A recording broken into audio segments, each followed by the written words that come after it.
আল্লাহর অর্ডারে যদি রুহটা নিয়ে চলিয়া যায়, ওরে সকালবেলা মা ডাইকে দেখবে তোর কানের মধ্যে গানের তার। এইবার মা যদিও কান্না করবে কিন্তু মনে দুঃখ, আমার পেটে কি এত চরিত্রহীন সন্তান আমি পেটে ধারণ করেছিলাম যে আমার বাচ্চাটা, আমার সন্তানটা গানের তার লাগাইয়া সারা রাত গান শুনতো, আর এর মধ্যে আজরাইল এসে জীবনটা নিবে। কিসের বাহাদুরি করো রে যুবক? আজকে তুমি যাদের পেছনে দৌড়াও, মরিয়ে গেলে মা কাঁদবে, বাবা কাঁদবে, টেলিফোন করবে, ইমাম সাহেব আমার সন্তানটাকে জানাজা না দিয়া কোথাও যাবেন না। এ যুবক, তাকায় তাকায় তুমি তখন অস্থির হয়ে যাওয়া, তুমি কথা বলতে পারবা না। আমার মাওলা কুদরতের দ্বারা দেখায় দিবি, দেখ আমার হাতের ঘড়িটা আর একজনের হাতে দিয়া বলবে ঘড়িটা হাফিজের ঘড়ি না আমার ঘড়ি। তোমার গায়ের গেঞ্জিটা বেলেট দিয়া কেটে কেটে রেখে দিবে রে বাবা। তোমারে খাটের থেকে নামাইয়া বলবে বাহিরে একটা পলিথিন কাগজে পেঁচাইয়া রাখো। বাবা কাঁদবে আর বলবে বাজারে গিয়া কেউ সাদা কাপড় কিনিয়ে আনো। কাউকে বলবে বাঁশবাগানে কবর খনন করো, কাউকে বলবে তাড়াতাড়ি গরম পানি কর চিরবিদায়ের গোসলের জন্য। তোমারে ঘর থেকে টেনে টেনে নামাইবে রে যুবক।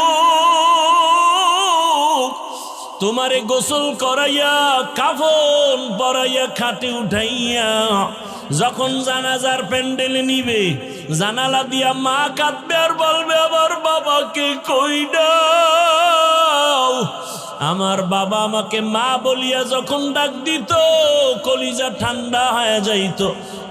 একবার শেষবারে আমার চেহারাটা দেখাও, আমার সন্তানের চেহারাটা এক নজর দেখি। মা কান্না করে বেহুশ হয়ে যাবে, তোমাকে নিয়ে জানাজার ময়দানে রাখবে, জানাজা পড়ায় মাটি দিয়া বিদায় হয়ে যাবে।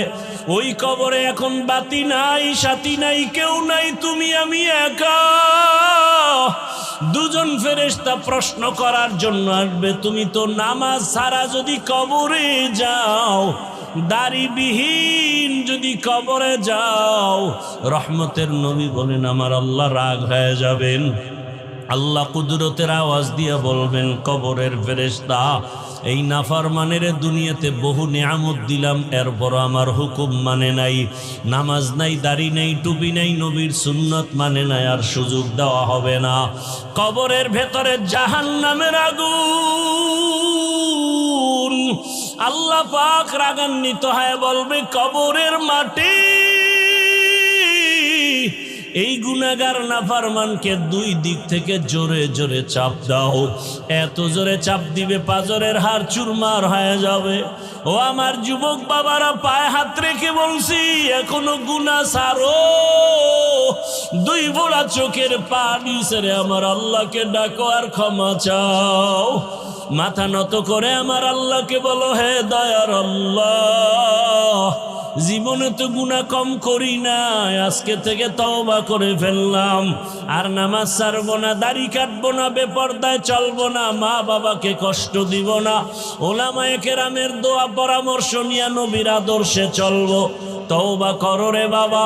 একটা বেতের বাড়ি সইতে পারো না, মশার কামড় সহ্য করতে পারো না, ওই কবরে মাটির চাপ কেমন করে সহ্য করবা? আল্লাহর কাছে তওবা করো করার মতো।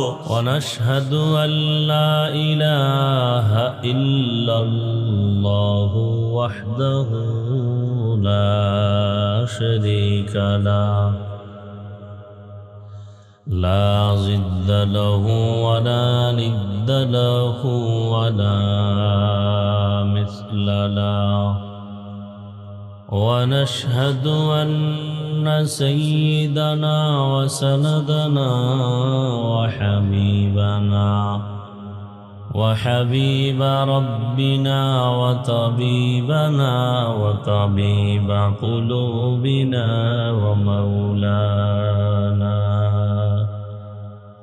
ومولانا محمدا عبده ورسوله اللهم صل